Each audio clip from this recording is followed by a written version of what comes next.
جمہوریت کہاں اور کیسے پروان چڑھی؟ آج ہم بات کریں گے جمہوریت کے ارتقاء اور آغاز کے حوالے سے۔ ہماری گفتگو رابرٹ ڈال کی ایک مشہور کتاب پر مبنی ہے۔ کتاب کا نام ہے آن ڈیموکریسی، یعنی جمہوریت کے بارے میں۔ جمہوریت سابقہ 2500 سال سے زیر بحث رہی ہے۔ کبھی یہ بحث تاریخ کا حصہ بن جاتی اور کبھی دوبارہ چل پڑتی۔ ایسا نہیں ہے کہ جمہوریت ایجاد ہونے کے بعد مسلسل آگے کی طرف بڑھتی رہی۔ اس میں اتار چڑھاؤ آتے رہے۔ لگتا ہے کہ جمہوریت ایک سے زیادہ مرتبہ ایجاد ہوئی اور ایک سے زیادہ جگہوں پر۔ مساوات کی منطق معاشرے کو جمہوری شرکت کی طرف لے کر جاتی ہے۔ جب انسان چھوٹے چھوٹے گروہوں کی شکل میں رہتے تھے اور شکار پر گزارا کرتے تھے، انہوں نے کوئی ایسا نظام بنا لیا ہوگا جس میں کافی افراد فیصلہ سازی میں شریک ہوتے ہوں گے۔ ہزارہ برس تک اساسی یا بنیادی قسم کی جمہوریت ایک فطری سیاسی نظام کے طور پر موجود رہی ہوگی۔ لیکن جب انسان لمبے عرصے کے لیے متعین آبادیوں میں بود و باش کرنے لگے، بنیادی طور پر زراعت اور تجارت کی غرض سے، تو اختیار و اقتدار کا نظام اور غلبہ و تسلط زیادہ فطری حیثیت اختیار کر گئے جمہوریت کے مقابلے میں۔ بستیوں میں آباد لوگوں کے ہاں ہزاروں برس تک عوامی حکومتیں غائب ہو گئیں اور ان کی جگہ شہنشاہیت، استبدادیت، اشرافیہ اور امراء شاہی نے لے لی۔ لگ بھگ 500 قبل مسیح میں مزید پیش رفت کے ساتھ اساسی یا بنیادی جمہوریت کی ایجاد نو ہوئی۔ پیش رفت کے اس عمل میں سب سے اہم تبدیلیاں یورپ میں رونما ہوئیں، جنوبی یورپ میں اور شمالی یورپ میں۔ جنوبی یورپ میں بحیرہ روم کے ساحلی علاقے میں 3 مقامات پر۔ بحیرہ روم یورپ کے جنوب میں واقع ہے اور یونان اور اٹلی اس کے ساحلی علاقوں میں شامل ہیں۔ روم بھی اٹلی ہی کا شہر ہے۔ عوامی شرکت فراہم کرنے والے حکومتی نظام سب سے پہلے قدیم یونان اور روم میں مضبوط بنیادوں پر قائم ہوئے اور صدیوں تک چلتے رہے۔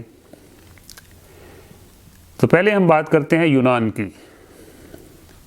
قدیم یونان یا کلاسیکی یونان کئی سو آزاد شہروں پر مشتمل تھا۔ خود مختار ریاستیں شہری ریاستیں تھیں۔ ان میں سب سے مشہور اسینا یعنی ایتھنز تھی۔ ایتھنز کی عوامی حکومت کوئی 200 سال تک قائم رہی۔ جمہوریت کی اصطلاح بھی یونانیوں نے ہی وضع کی تھی۔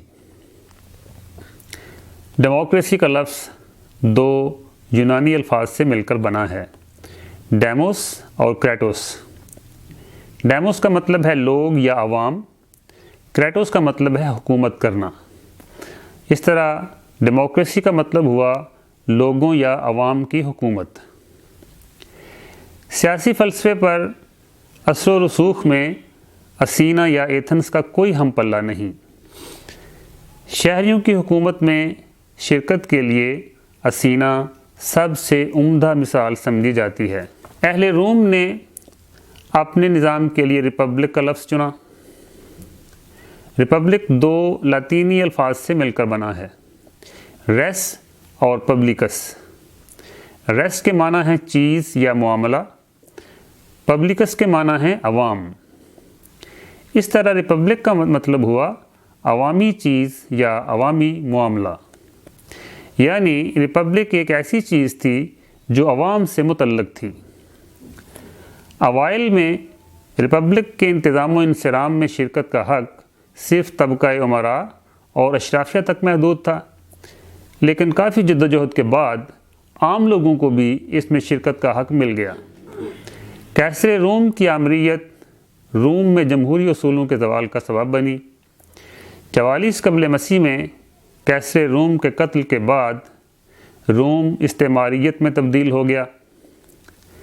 روم میں ریپبلک کے زوال کے ساتھ ہی جنوبی یورپ میں عوامی حکومت مکمل طور پر غائب ہو گئی، بلکہ روئے زمین پر ہی سے 1000 سال کے لیے عوامی حکومت کا خاتمہ ہو گیا، سوائے چھوٹے چھوٹے منتشر قبائل کے سیاسی نظام کی حیثیت سے۔ یونان اور روم کے بعد اب ہم بات کرتے ہیں اٹلی کی۔ تقریباً 1100 سنہ عیسوی میں شمالی اطالیہ یا شمالی اٹلی کے کئی شہروں میں عوامی حکومت پھر نمودار ہونا شروع ہوئی۔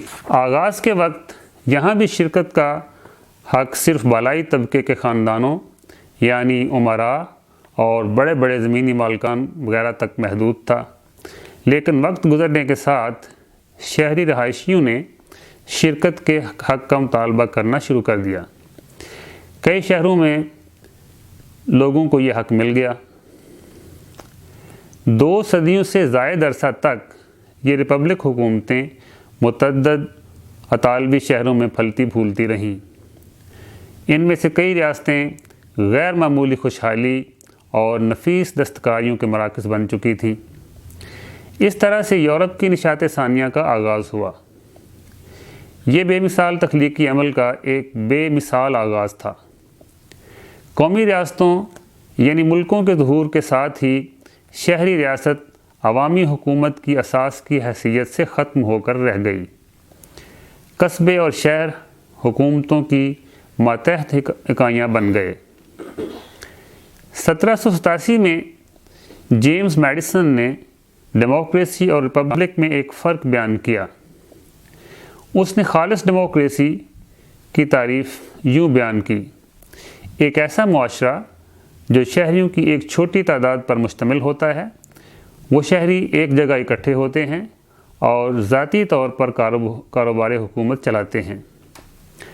اس نے ریپبلک کی تعریف ان الفاظ میں کی: ایک ایسی حکومت جس میں نمائندگی کا طریقہ کار اختیار کیا جاتا ہے۔ دوسرے لفظوں میں جیمز میڈیسن نے پیور ڈیموکریسی اور ریپبلک میں یہ فرق بیان کیا کہ ڈیموکریسی براہ راست حکومت کا ایک طریقہ ہے اور ریپبلک بالواسطہ حکومت کا یعنی نمائندوں کے ذریعے حکومت کا ایک طریقہ ہے۔